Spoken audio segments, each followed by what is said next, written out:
Kia ora, I'm Justin, And I'm Will. and we're here today to talk about the Yamas and Niyamas. We are indeed. So, 10 of them. They represent the guiding principles of yoga, because yoga is way more than just yoga poses and practicing on a mat. There's 8 limbs, there's a pathway, and the Yamas and Niyamas represent the first 2 branches or limbs of those 8 paths. So, what are Yamas and Niyamas? So, good question. In a simple way, sometimes we talk about them as the do's and don'ts. Yeah. But they're kind of 10 guiding concepts, principles for us to live our life in an authentic way, being mindful of how we show up in the world. And when we think about the 8-limb path, the final limb is samadhi, or that state of bliss. So these yamas and niyamas are part of that. They're 2 steps of that journey towards that state of samadhi, bliss, non-suffering. Yeah. And I think it could get into a very deep philosophical conversation. So for the purpose of today, I think we're going to keep it to how can we apply it in everyday life? What does it really mean in a Western world through a Western lens, using this sort of Eastern and ancient wisdom and philosophy? Sure. We'll do our best with 10 concepts and ideally not keeping people here for 3 hours. Yeah. Should we just crack in then? Yes. Okay, so we'll start with our yamas, and our first yama is ahimsa, or non-violence. So we look at that and it's easy to think, well, I'm not walking down the street punching people in the face, I'm not a physically violent person, tick, on to the next one. But I think when we're looking at that non-violence or non-harm, it's looking at really how do we show up in the world. Obviously there is physical violence, but then there's violence or harm within our words. What are the words that we use, the things that we say, even some of the thoughts that we have in our mind as well, all form part of ahimsa. Yeah, I think violence is probably the traditional term, but I think harm is so much more applicable because there are so many ways that we can harm or non-harm, and I think of, for example, our vegan diets are a perfect example of ahimsa, where we are, reducing harm and reducing the industry around animal products and food production. And ultimately, the harm it does to the entire planet. So it's not even just thinking about the animals, but thinking really on a global environment scale. issue. Yeah, absolutely. And I think the other thing around ahimsa, which we didn't so much talk in my training, but been seeing sort of a more trend around that non-harm also being looking at the systems in place that we live in. We live in a capitalist society, patriarchy. There's a lot of things in the systems that we live in that cause harm. So actually a part of ahimsa can be looking at those systems, looking at our own privilege within those systems, and then seeing what we can do to advocate for marginalized communities, or not be perpetuating the harm that these systems inherently cause. Yeah, so that's a pretty good rundown of ahimsa. Let's move on to satya, which is truthfulness or non-lying. So I guess you could look at it either way. Truthfulness sounds a little bit more palatable, but at the end of the day, it's non-lying. And so when we think of satya on the mat as an asana practice, it's often about what you're telling yourself, understanding where you are today, what your quote unquote limits or your edge is in your practice, and not pushing yourself beyond something that you might not have the energy for on that day. But I think if we look beyond the mat, it's very, very understandable from a Western lens. Honesty is the best policy. So we grow up and be told, don't tell lies. So it. It's not a concept that is so far removed from us. Yeah, it's one of the ones where there are punishable offenses for lying. So truthfulness is one of the ones that kind of lands really well with everyone from an understanding perspective. But like I was saying before, a little bit in the ahimsa, I think truthfulness is also what you're telling yourself is really important, because these guiding principles are a moral code or ethical guidelines. And so there is a big component that's internalized. And in understanding what your own truth is, what your path is really, really important to leading towards that samadhi, that eighth limb of the pathway. And I think our yoga practice gives us that opportunity, right, to actually sit with ourselves where we are, to bring awareness to our thoughts and feelings. Because as much as we like to think we don't, we're pretty good at lying to ourselves. We're pretty good at not really listening to ourselves, and sometimes it takes some stillness to take away that mental noise and really understand our truth and actually accept that and align with that. Yeah. Should we move on? I think it's covered. Covered, done, tick. So our third yama is asteya. So we translate this into non-stealing. Any of the ones with an A in front, that A is kind of the non part. Yeah. So we talk about this as non-stealing. Again, we know this concept, don't steal. It's a punishable offense. So we know, yes, don't steal physical things.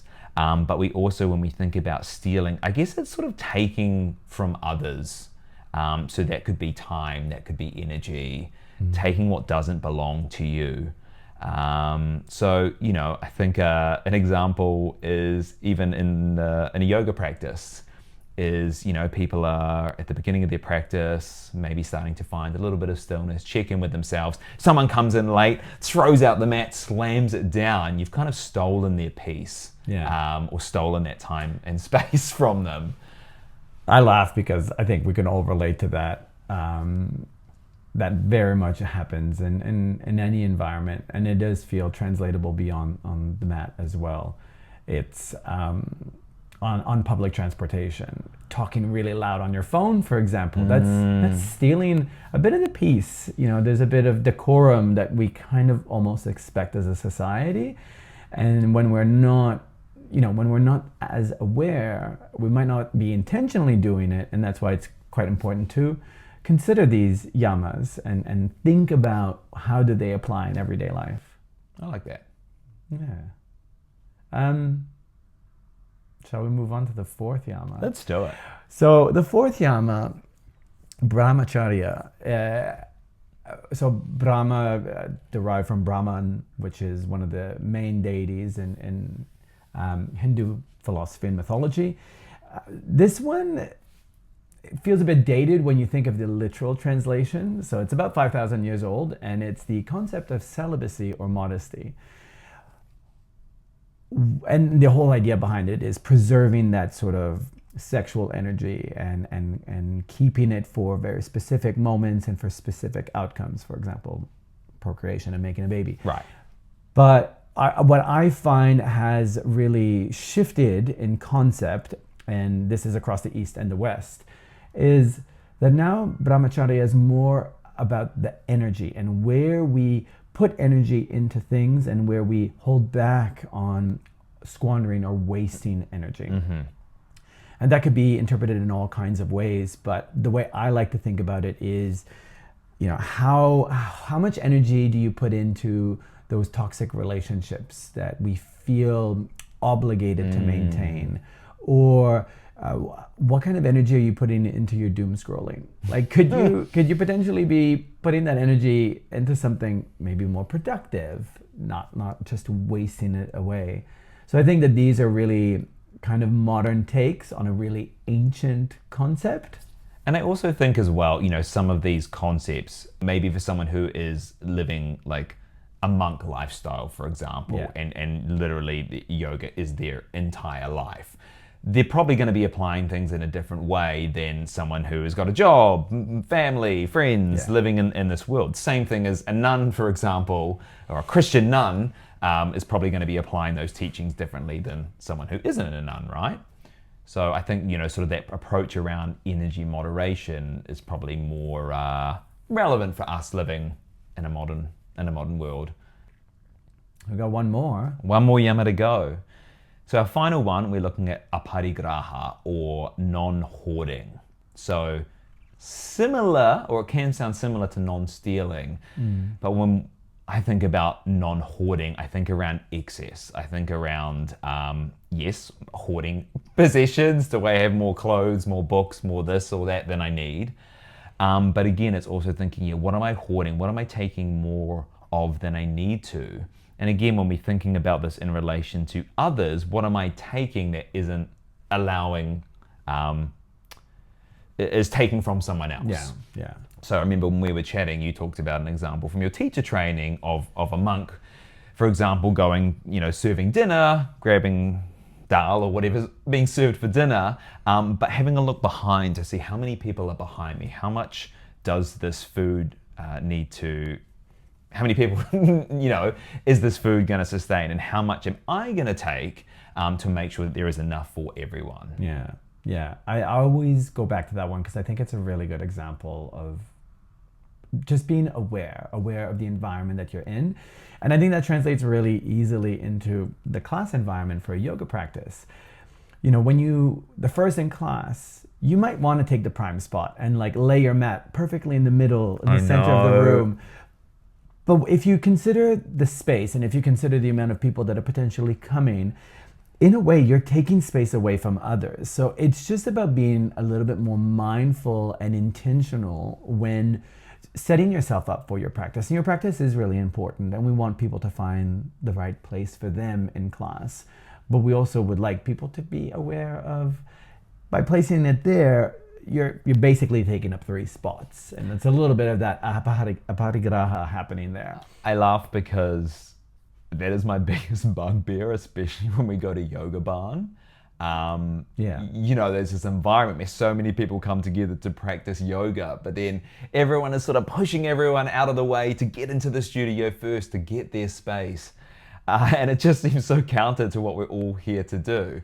And I get that. There is that, inner part of us that most of us grow up in a society where we develop a scarcity mindset. So I've got to get first. If I don't get in there, I'm not going to get a space. I'm not going to get my preferred space. And to finish it off, I do think, again, let's be honest, we are in a capitalist society. We want more. We want more things. When is enough enough? Yeah.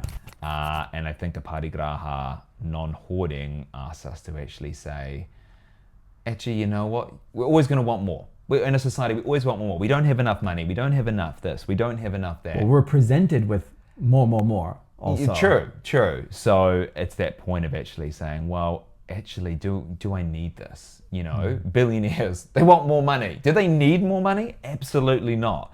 But there's still that desire to have more.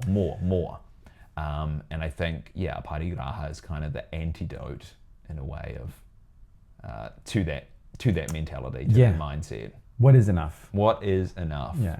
What is enough? So that's 5 yamas down, 5 niyamas to go. So I'll get us started on the niyamas. And the first one is socha. So socha translates to purity or cleanliness, and traditionally this was everything you did in preparation for your asana practice. So lots of it was in preparation for the day ahead, the activities you were going to do, the cleanliness of your body, but also the cleanliness of your inside. So there are all sorts of, as we know, morning rituals that we could do to prepare ourselves for the day. My favorite, I don't know if I'm going to say favorite, but for my yoga teacher training, on the rooftop every morning at 5:30 a.m. or 6 a.m. doing the neti pot with the, that saline solution, pouring water through one nostril to come out the other side. Purging. Well, you mean, are you talking about kunjal? Or I was talking about purging the nostrils, but there's that one as well. So purging the nostrils, so when we do our pranayama, we do our breath practice, the nasal passages are clean and clear. And after that, like part of the socha, the cleanliness was just maintaining your surroundings, maintaining your house, but also your place of meditation, your place of practice, of physical practice, and respecting. I think there's a bit of respect for yourself and for those around you. I think in modern day, we think we can absolutely associate cleanliness to personal hygiene, to the way we present ourselves in public or in certain positions, regardless of whether that's a home position or work. And it's also about the environment that you're around, leaving it maybe a little bit cleaner than how you found it. And also who, if we're talking about that direction of the 8-limb path to the final limb of that bliss state, like who feels super calm living in a pigsty when you've got dirty dishes in the sink, or you're trying to work from your work desk. When I had an office job, I was terrible. My desk was an absolute pigsty. Probably not great in a perception of culture. Yeah, and like, how does that affect the people around you, right? Yeah. So I think this is what's really key about these ethical guidelines. They're not just about you. They're very much about those around you and the environment around you, the world around you, because we're all connected. Sure. So it's honoring that connection through these little practices that will make a compound difference over time. Yeah, purity, cleanliness. Beautiful. Keep it clean. Keep it clean. Keep it clean. That brings us to second niyama, which is one of my favorites, which is santosha, which we often translate as contentment. And again, going back, I think it's hard to not use the lens of our current society to be thinking about these concepts. But,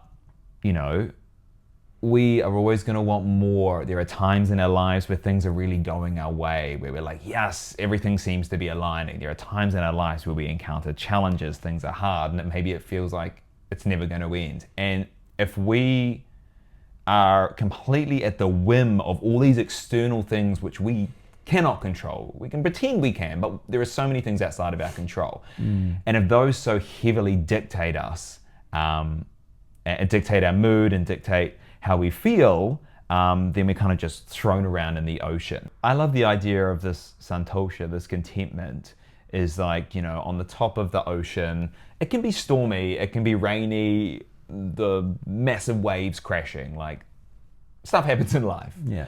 But below, you go deep, deep, deep down into the depths, that there is beneath that a calm and a santosha, which is just and contentment. It's kind of an acceptance of how things are the way that they are, and being okay with that.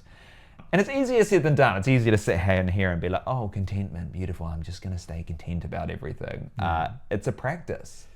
Yeah, I think also for me, it's one thing that we discussed a lot back in school with santosha was also recognizing the little things to be grateful about, the little things that bring you happiness, that bring you something to be grateful for. So I often use the example of just with my morning coffee, just sitting and really actually just enjoying my coffee. And it's so easy to get swept up in the day and get swept up in the everyday things that need to be done, because we're rarely in the now. We're always thinking of the future or thinking of the past. Yeah. So I think santosha can really bring you into the present, and so that you can really enjoy certain things or bring your awareness to what you are feeling and sitting with that and finding that contentment. I've just been reading The Power of Now, and I think a big part of santosha, of that contentment, comes to being in the present moment.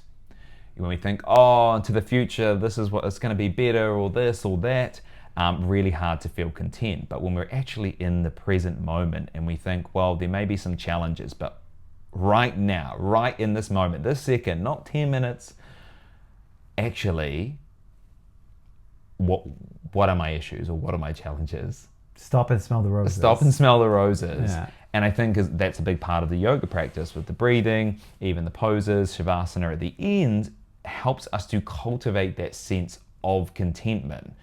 So we're not, again, at the mercy of the world and all these things that happen to us around us, that we actually have the ability to come back to that feeling of contentment inside us. And once we know that, and we know we can cultivate that in ourselves, we can come back through presence, through gratitude. Yeah, agreed. I guess we should move on, even though we could carry on talking about this one. But in order to be able to recognize the things you should be content about, we need a bit of structure, which is like my attempt at a segue to the next niyama. Beautiful. Which is tapas. And, tapas translates to, well, austerity is technically the translation, but I think for most they just interpret it as discipline.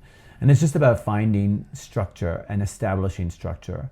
But it also is about showing up even when it's hard.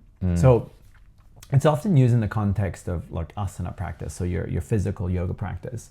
And it's those days where you're feeling low energy, but like still turning up, still doing your sun salutation, still doing your meditation, still doing whatever it is that you're supposed to be doing. And that was the traditional approach to tapas. And I'm sure it expanded to things well beyond the physicality and the practice. I think there's a discipline of mind, there's a discipline of self. I think in the West, we can look at it at creating structure which actually gives you freedom. I think the more control you can bring, the more freedom you find in other areas. Absolutely. And I think for me, it's the showing up for yourself, not in a hard smash it, forceful way, but that commitment to showing up. And the thing with our yoga practice, we call it a practice because it is about showing up, not about your performance, how well you do. So again, I think with control comes freedom. With structure comes a little bit more space to breathe. Should we move on? That's it. So we've got a niyama number 4, is swadhyaya, which is often translated as self-study. So I think it's a thread throughout all these yamas and niyamas require some form of self-awareness, right? But then I think of swadhyaya is kind of an active practice of looking at ourselves and learning about ourselves. Sometimes swadhyaya will also refer to the research or study of yogic texts, which again, in turn, it's not just to read this thing of, oh, look at this interesting philosophy, but then it's also about how do we apply it to ourselves and to our lives. So that's what I see swadhyaya is. Is that kind of your take on it? I think it's a combination of introspection.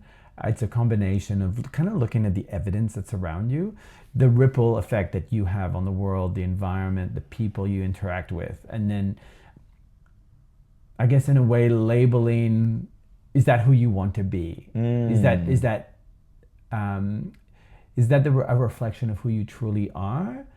And is there work to be done there? Are there other yamas and niyamas to be observing to see how that self-study can, eventuate to a different version of you? It doesn't have to be a better version, but just a different version.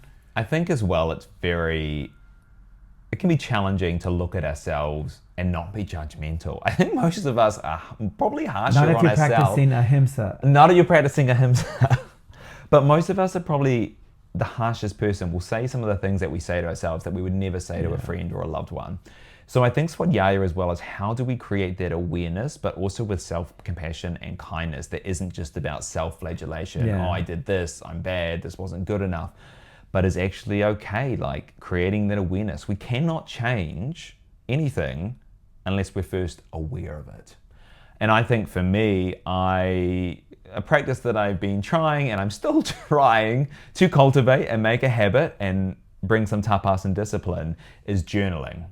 Don't know if it's for everyone. I still don't know if it's for me, but that I think is a sort of a modern example of swadhyaya, it's a way to understand some of our inner workings, learn about ourselves from our day, our feelings, our thoughts. I think journaling is way more than a trend. I think it may have started off as a trend, but I think you're right, because I think a lot of the stuff that's in our heads doesn't make much sense until it's out on paper. I think it becomes a bit more tangible that way. Mm-hmm. And it doesn't actually have to make sense, but we can start to recognize patterns over time. You start seeing loops, you start seeing sort of repetitive thoughts or ideas, and that's where that self-study comes in, because it just raises your awareness, your self-awareness, that profile of who you are or who you identify as, or who you don't know who you are yet. And that's how it kind of comes all together. So I think that's a really great example beyond the mat of what you could be doing for a bit of self-study. And then I think on the mat as well, we learn a lot about our physical bodies with the asana practice. But then we look at the meditative practices. That's another way to gain insight into our thoughts. You actually, when we meditate, sometimes we may have a focus, our breath, mantra, but sometimes we may also do like a thought awareness meditation. And then suddenly you're like, wait, that thought crossed my mind? And then you're like, actually, I don't agree with that. Yeah. But we get often so stuck in our mind that we take every single thought that we have for truth.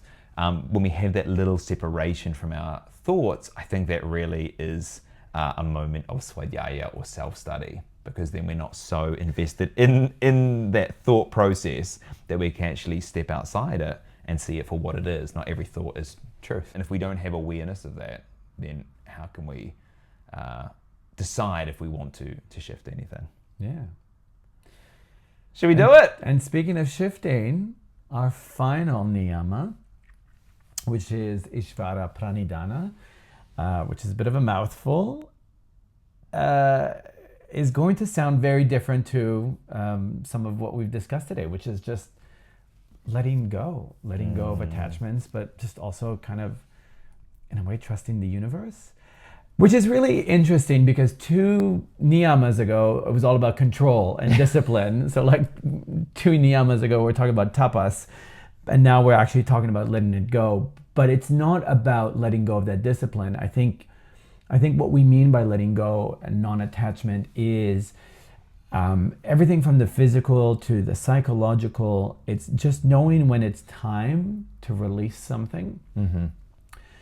And not to move on and forget about it, but more about how can it have taught us a lesson? What can we learn from it, and what can we take with us going forward? It has a lot to do with sort of that enlightenment side of yoga. I think the thing that attracts a lot of people to practicing yoga, to wanting to be, one with the universe, and traditionally, that's probably what this niyama was all about, but I think in a much more applicable and modern way, it's about understanding the relationships, the connections that we have, and the quote-unquote injustices that we're subjected to, and how do we handle them, and what do we do about them, and what's there to be learned there. And I do think, if you look at the sort of translation, it's sometimes translated as like surrender to God or to a higher power. And I do actually still resonate with, not that I'm religious, I think about the universe or the way of things. I think we're naive if we think that we have the ability to control every aspect of our life. There are things we can't control, as we've mentioned, and for me, Ishvara Pranidhana is the acknowledgement of that. So when we're talking about the tapas and the discipline, it's the showing up, but it's the then letting go of the result of that we can't control. We can show up every day, do our thing, but we can't dictate where the end result is, where that is going to take us. So there is an element of showing up and then just surrendering to the current of the universe. What will be, right? And then you see where that takes you, and it's kind of trusting the process. It's like art, they say trusting the process, and it kind of looks like a mess before it looks really good. Yeah. Maybe this is what it's all about. Anything else you want to add for Ishvara Pranidhana? No, I think it's probably something that we can philosophize and theologize about for a very, very long time. It could probably be its own podcast, but I think for the purpose of what can we do with it on and off the mat, I think we've kind of covered not just this one, but all of the yamas and niyamas. Yeah, and I think we want to acknowledge this as such a short introduction. We've also maybe held on to specific parts that have resonated with us and led the conversation today. But, if you're sitting there and thinking, oh, well, I've heard this described as this or include this, it's not that it's wrong. Everything that we've said today isn't absolute. This is our perspectives, what we've been drawn to, what we've been taught about these concepts, because they really are deep, and we could literally have done a 2 hours on each of them alone. And a bit of our lived experience and process. Yeah. And I think that's what yoga is all about. It's a little bit, everyone's yoga practice will look different, no matter if we're all doing the same sequence. It should look and feel different for everybody, because we are individuals. We're all individuals, and we're going to bring our own flavor and our own individuality to all aspects of yoga. That's a great place to end it, I think. Yeah. So, Yamas and Niyamas. On and off the mat. Done.